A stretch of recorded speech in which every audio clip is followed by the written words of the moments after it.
Yes, sir. We are no longer in a proxy war with Russia. The United States is now officially in a direct kinetic war with Moscow because of how Russia looks at things. Ukraine has no indigenous capability to execute this tactically brilliant operation that doesn't have satellites. It cannot geolocate these strategic nuclear bombers, right? Those bombers are reserved to wage nuclear war, and Ukraine just attacked them.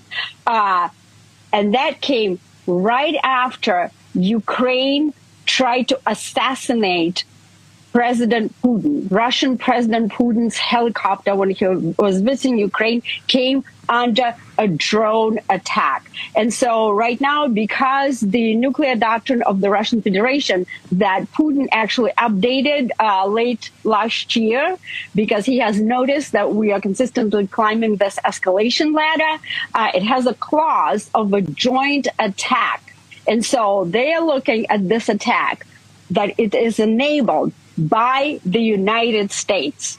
And that is the danger. We are climbing very steadily the escalation ladder, and we're probably the actual full ladder is classified, so I can't talk about it. But it's my official intelligence assessment that we have climbed up more than 50% at this point. And the danger is here. At first, it goes pretty gradually. But then after you cross a certain threshold, it goes very, very fast into cyber warfare, space warfare, and then all the way into the nuclear. And every single war game that we conducted back in the intelligence community, and we conducted dozens of them, and I led some of the red teams, it ended up in a nuclear war.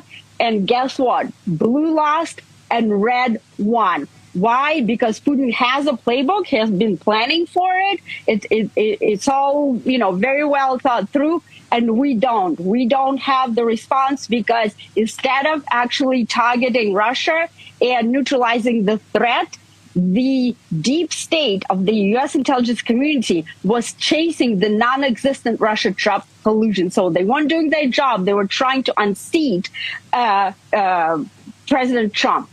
And that's what happened. That's why we are almost in the World War III right now. Why is that? Because once it starts, China, North Korea, Iran, whom are they going to side? They're going to side with Russia. And that is why it's not just Russian nuclear arsenal. It's China's. You're adding all the capability that's going to be all combined and used against the United States.